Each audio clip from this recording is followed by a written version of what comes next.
La première chose que vous devriez savoir avant de regarder cette vidéo, c'est que franchement, je donne tout pour vous. Pourquoi je dis ça? Parce que je suis actuellement sur mon lit, avec mes amis les peluches, et je suis surtout juste en face de ma fenêtre qui donne directement sur ma rue, et à tout moment, quelqu'un passe, à tout moment, on me voit, les voitures me voient, enfin bref, c'est un petit carnaval qui est en train de se passer ici, mais c'est pas grave parce que je suis trop contente de pouvoir enfin vous faire des vidéos et là en plus c'est une vidéo que je pense va être super drôle puisque l'année dernière je vous ai fait en quelque sorte la première partie. Il s'agissait de mes pires notes sur Libre Addict, vous avez bien aimé et j'ai décidé de vous faire cette fois-ci mes meilleures notes sur Libre Addict. Alors pour ceux qui ne connaissent pas trop le concept, c'est tout simple, j'ai un compte Libre Addict et en fait dès que je lis un livre, si le livre se trouve sur la plateforme, j'indique que je suis en train de le lire et après je le note. Sauf que ça en fait je le fais depuis 2015. Donc en gros, il y a des livres qui datent d'il y a 4 ans, que j'ai lus il y a 4 ans, et auxquels j'ai mis des notes qui ne seraient plus du tout les mêmes aujourd'hui. Donc pour que cette vidéo soit la plus fidèle possible, j'ai décidé de ne pas du tout regarder mon compte Libre Addict, de ne pas regarder quelle note j'ai donné à quel livre pour que mes réactions soient des plus spontanées finalement. Bon bah écoutez, c'est y part, pour ceux que ça intéresse. Je sais même pas, en vrai je sais même pas s'il y a des gens sur Libre Addict, donc écoutez, The Party, je vais remonter au tout début de ce compte. Je vois des couvertures passer, c'est tellement drôle. Aujourd'hui c'est vraiment très rare pour moi de mettre un 17 à un livre parce que je suis très exigeante, parce que bah je pense que pour vous c'est pareil, à force de lire on a vraiment des attentes en fait, et des attentes que je n'avais visiblement pas tout début de ce compte, puisque le premier... Ah c'est horrible ce que je veux dire. Le premier livre auquel j'ai mis 17, qui est considéré comme très bon sur Libre Addict, c'est Parce que je t'aime de Guillaume Musso. Et je me souviens vraiment de ce livre. Je l'avais lu l'été et c'était un livre en fait qui traînait dans ma bibliothèque et que c'était à ma mère en fait à la base, donc c'est pas moi qui l'avais acheté pour moi. La raison pour laquelle j'ai mis une aussi bonne note en fait c'est parce que la fin m'avait totalement retournée et que je ne m'y attendais mais juste pas du tout. L'histoire c'est en gros des parents qui perdent leur enfant, donc leur petite fille de 5 ans. Et 5 ans plus tard, en fait, elle va être retrouvée à un endroit, la gamine va être retrouvée, mais le problème c'est qu'elle ne parle plus du tout.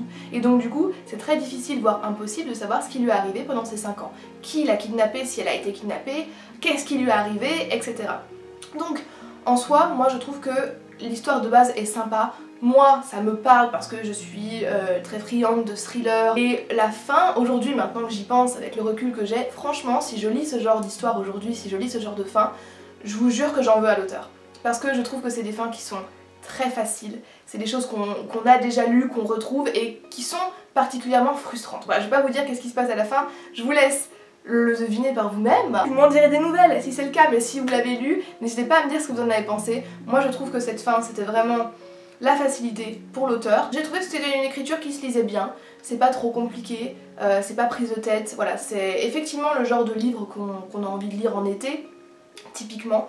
Moi je pense que mon aventure Guillaume Musso s'arrête là. Je sais qu'après ce livre j'étais là en mode oh mon dieu je veux tout lire de lui, etc. C'est plus le cas aujourd'hui. Ah, celui-là, ma vie toute entière.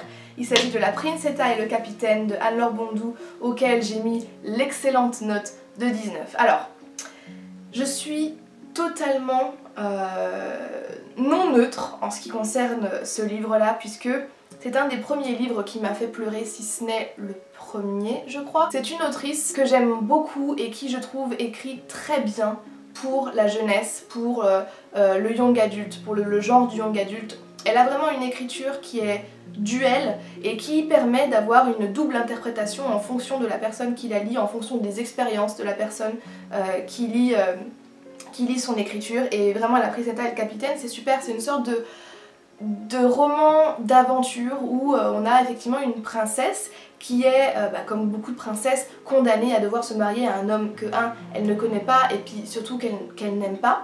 Elle va décider de s'enfuir de son palais et avec elle va la suivre Orfeo, je crois.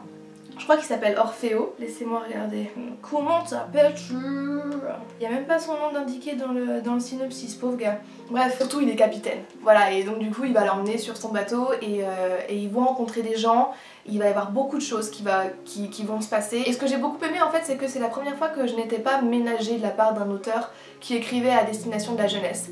Il y a des choses qui sont très dures qui se passent dans ce livre-là, voilà, notamment la fin qui moi m'a vidé de tout sentiment en fait. J'étais au sol et je pense que ce serait la même chose si je le relisais aujourd'hui. Et la note de 19, franchement je saurais pas vous dire si elle est méritée ou pas. Pour moi, elle l'est. Objectivement, peut-être que c'est un livre qui mérite un peu moins, faudrait que je le relise maintenant et que j'essaye de me détacher de tout sentiment au plus possible. Mais en tout cas, c'est un livre que j'affectionne particulièrement. Ah ouais, alors celui-là, franchement, ce livre-là, mort dans le film, très clairement, je ne me souviens plus du tout de ce qui se passe. Il s'agit de La princesse aux perles de Marie de Morgan et Anne-Yvonne Gilbert. Alors pour la petite anecdote, c'est un livre que j'avais demandé en SP et c'est le tout premier livre que j'ai reçu en service de presse, que j'avais demandé moi-même parce que personne ne venait me contacter à l'époque. Et je pense que inconsciemment j'ai mis une aussi bonne note à ce livre-là parce que de 1 je l'ai apprécié, c'était difficile de ne pas l'apprécier, et de 2 voilà, c'était symbolique pour moi. Même si j'avais aucune attente de la part de l'éditeur derrière, hein, personne m'avait demandé de mettre une très bonne note, mais voilà, je pense que c'est vraiment un package. Et en fait c'est un vieux conte anglais si je ne me trompe pas, et ce que j'avais particulièrement aimé dans cette histoire, c'est l'héroïne qui est en fait une héroïne un peu badass. Voilà, typiquement image de femme fatale, c'est-à-dire une femme qui est insaisissable, qui est difficile à contrôler en tout cas de la part des hommes et qui est surtout dangereuse. Voilà, donc c'était cette image-là que j'avais bien aimée. Je sais pas si je remettrais 17 aujourd'hui. Il faut savoir aussi que c'était un roman graphique et j'avais beaucoup aimé les illustrations. Donc voilà, c'est pas un coup de cœur, c'est pas quelque chose dont je me souviens et qui va être pérenne dans ma mémoire, mais en tout cas c'est une lecture qui était agréable. Ah, là voilà l'objectivité dont on parlait, 20 sur 20 pour le livre Eragon, le tome 1 de Christopher Paolini. Bon, pour ceux qui me suivent depuis un petit moment, est-ce que j'ai encore besoin de parler de Eragon? Encore une fois, aucune objectivité avec ce livre-là, puisque c'est le livre de mon enfance. C'est le livre qui a changé beaucoup de choses dans ma vie, qui m'a permis aussi d'entamer ma carrière de lectrice vorace, et je ne peux pas être neutre en ce qui concerne Eragon. Après, ce que je peux vous dire, c'est que à chaque fois que je le recommandais à des personnes qui le lisaient ou même voilà, qui l'avaient lu, je sais que je n'ai jamais entendu de choses négatives concernant le livre. Je ne parle pas du film, hein, qui est vraiment très mauvais, mais concernant le livre, je n'ai jamais rien entendu de négatif. Ah non, c'est trop. Ce livre s'intitule Comme la mer en hiver, ou La mer en hiver, de Susanna Kersley, et j'avais mis 17 à ce livre-là. Alors, c'est pas un mauvais livre, mais encore une fois, c'est un livre que j'ai reçu en SP, et c'était peut-être le deuxième livre que je recevais en SP. Et si je me trompe pas, c'était pendant l'année où j'étais encore à la fac d'anglais, et je crois que j'avais un cours sur l'Écosse. Tout ce qui se passait dans ce livre-là, qui est un livre historique / romance, c'était pendant la période que j'avais étudiée à la fac. Donc je sais plus, je crois que ça se passe au XVIIIe siècle, quelque chose comme ça. J'avais bien aimé la romance qu'il y avait entre les personnages, et j'ai trouvé que c'était bien écrit, même si c'était une traduction. Je pense pas que je lui mettrais 17 aujourd'hui, en sachant que 17 c'est vraiment pour des livres coup de cœur. Voilà, c'est vraiment trop drôle. Donc toujours la même année. En 2016 j'ai eu beaucoup de coups de cœur parce que c'était vraiment l'année où j'ai réellement commencé à me remettre à la lecture, et donc j'ai mis 18 à Revanche de Kate Clark. C'est un livre typiquement young adult. En fait c'est l'histoire d'une jeune fille qui est folle amoureuse de son meilleur ami, et en fait elle apprend que son meilleur ami est gay. Quelques temps plus tard, son meilleur ami se suicide et il va lui laisser des lettres, en tout cas qu'elle doit ouvrir chaque jour, et elle va essayer de comprendre, de remonter un petit peu le fil de son suicide et de comprendre comment il en est arrivé à se suicider. La fin m'avait totalement bouleversée, et que c'était quelque chose, une écriture dans laquelle j'étais coincée. J'avais beaucoup de mal à me détacher de ce livre-là. Je crois que je l'ai lu en quelques jours et j'ai beaucoup apprécié. Alors, de deux choses d'une. Déjà, je pense pas que je mettrais 18 aujourd'hui à ce livre-là, parce que j'en ai parlé un petit peu avec Louise, à qui j'avais prêté ce livre. Et c'est vrai qu'il y a des choses qui aujourd'hui me paraissent problématiques dans l'écriture de Kate Clark, desquelles je ne pourrais pas faire abstraction aujourd'hui parce que ça me préoccupe beaucoup trop. en 2016, c'est pas quelque chose que je remarquais. Je regrette pas d'avoir mis 18, ça me rappelle des vraiment bons souvenirs. La raison pour laquelle j'ai mis 18, c'est parce que la fin principalement, qui est bien. Pour le coup, très objectivement, je pense que c'est une bonne fin. Alors je suis désolée, je vais vous spammer avec elle, mais il s'agit encore une fois de Anne-Laure Bondou, et c'est son roman Tant que nous sommes vivants, auquel j'ai mis 17. Je vais la faire courte pour ce livre-là, je sais pas pourquoi j'ai mis 17. C'est un livre que j'ai aimé. C'est pas un livre que j'ai adoré parce que je n'ai pas compris la moitié de ce qui se passe. Je vous ai dit que l'écriture de Anne-Laure Bondou est très poétique et donc des fois c'est super métaphorique, et à cette époque-là j'avais pas du tout la maturité pour comprendre ce qui se passait ou comprendre où est-ce qu'elle essayait de nous emmener ou qu'est-ce qu'elle essayait réellement de dire derrière les mots qu'elle utilisait, ce qui fait qu'il y a beaucoup de choses qui m'ont échappé pendant la lecture de ce roman-là. Sauf que ça, je l'ai jamais mentionné. Je suis sûre que si on regarde ma revue de ce livre-là, à aucun moment je dis que je n'ai pas compris ce livre. Je sais pas pourquoi je l'ai pas dit d'ailleurs, parce qu'il n'y a aucune honte. Mais voilà, non, clairement 17 c'est trop pour ce que j'ai réellement senti lorsque j'ai fini ce livre. Alors ce livre-là, Only Ever Yours de Louise O'Neill, auquel j'ai mis 18. C'est un livre que j'ai vraiment beaucoup aimé. Ça pour le coup c'était réellement un coup de cœur qui n'a pas été influencé par des souvenirs d'enfance ou quoi que ce soit. Je pense que c'est le premier vrai livre féministe que j'ai lu. Il s'agit d'une dystopie post-apocalyptique dans laquelle on parle d'une société qui ne produit plus de filles génétiquement, naturellement. C'est-à-dire les seuls enfants qui naissent, ce sont des petits garçons, et les filles sont en réalité créées, elles sont créées dans des laboratoires, et elles sont créées à l'image de ce que veulent les hommes. Donc elles doivent avoir un physique parfait, elles grandissent dans des écoles qui les forment à être de bonnes épouses et à être extrêmement dociles lorsqu'il s'agit de leur relation avec leur futur mari. Et on va suivre cette protagoniste qui a un peu un esprit à la Katniss Everdeen dans Hunger Games, un peu rebelle, et qui se rend compte qu'il y a un problème quand même dans le fait d'être constamment en compétition avec les autres femmes, de constamment s'auto-évaluer en termes de critères physiques. C'était un livre qui a été encore une fois bouleversant. Je me rends compte que les livres que j'ai beaucoup aimés souvent ont une fin très choquante. Ça a été le cas de cette fin-là, qui conclut parfaitement le roman, mais qui vous laisse vraiment, qui vous laisse vide et qui vous laisse extrêmement perplexe. Ce qui m'avait particulièrement choquée, c'est de voir à quel point il y avait des similarités entre cette dystopie, cette société qui est censée être dystopique, et notre société actuelle. Et c'est là qu'on se rend compte qu'il y a quand même beaucoup de choses qui posent problème aujourd'hui. Je vous recommande beaucoup Louise O'Neill. Je n'ai pas eu l'occasion de lire d'autres livres d'elle, c'est pas par manque d'envie, parce que j'en ai très envie, mais c'est juste parce que j'ai jamais eu l'occasion de me racheter un autre livre. En tout cas, je vous conseille cette auteure, je trouve qu'elle a une écriture qui est incroyable. Favorisez toujours la VO si vous en avez l'occasion, sinon c'est pas grave, digérez-vous.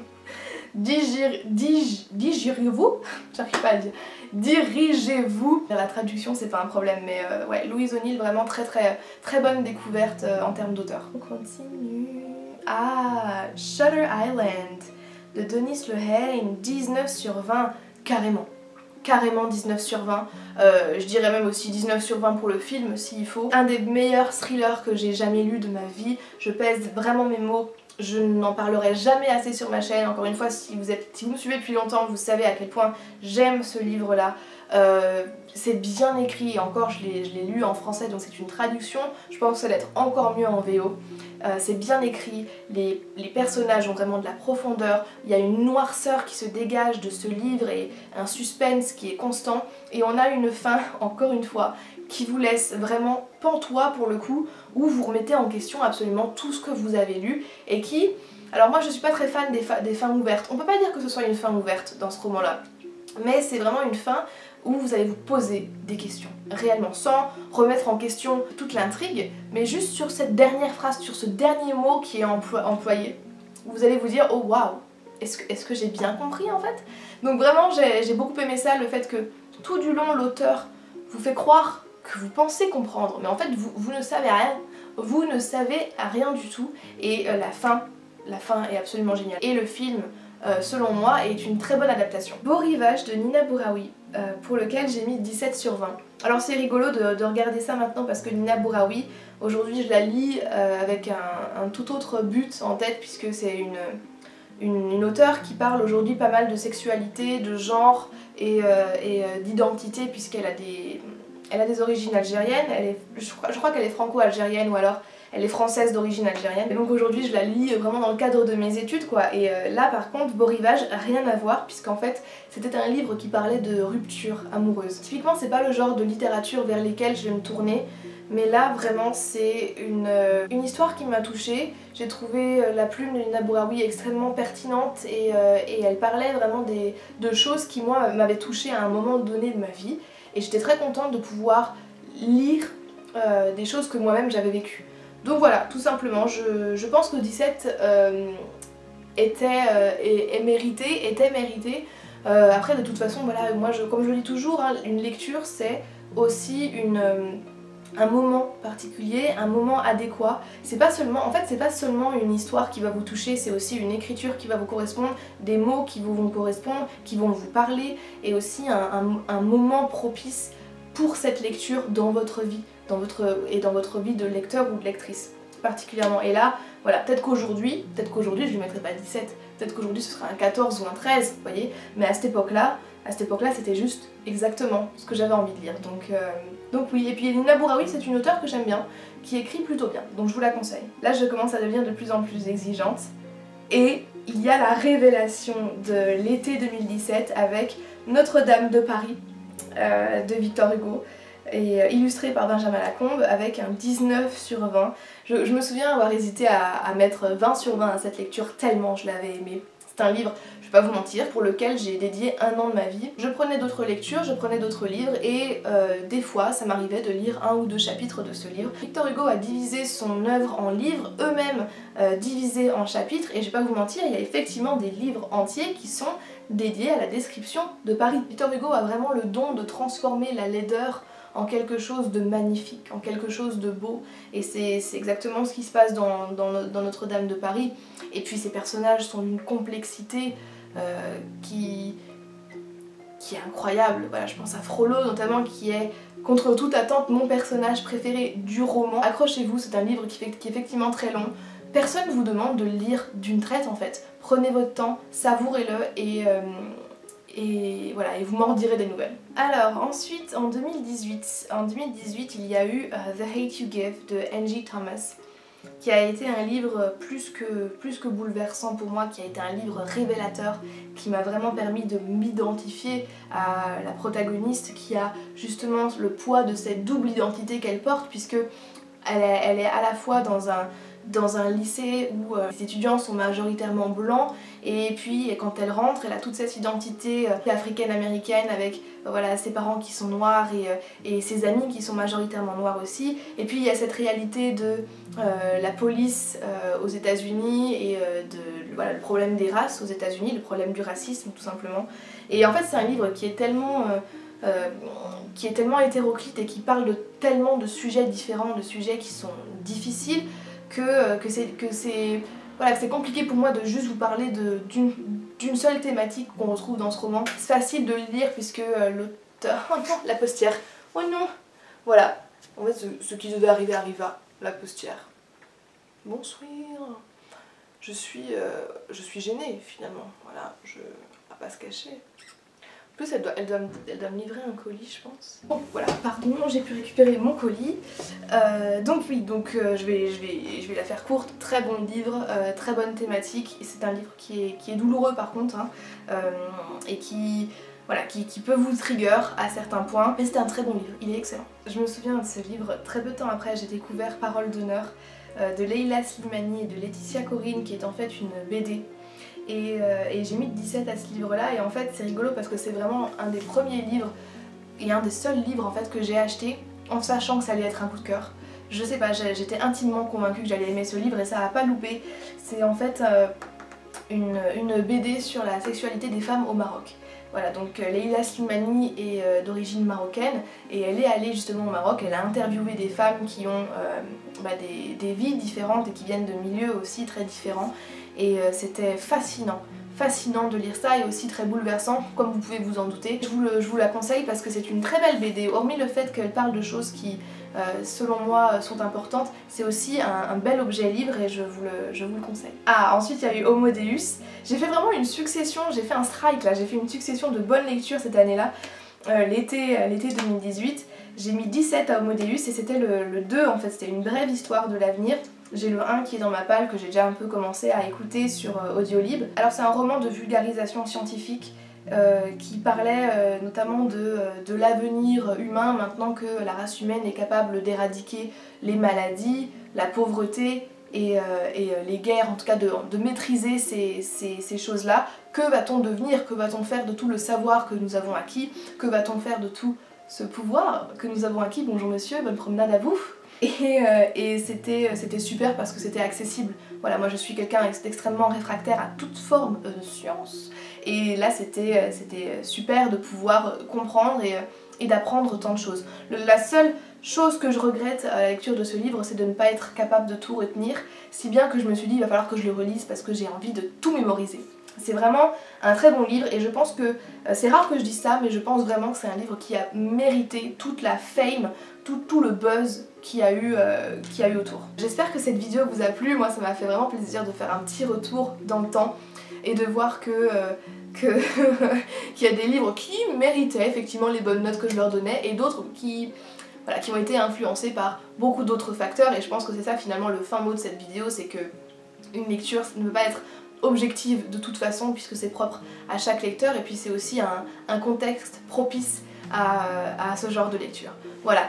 En tout cas j'espère que vous avez aimé passer ce petit moment avec moi. Merci beaucoup à tous. Moi en attendant je vous dis à bientôt pour une prochaine vidéo. Bye bye.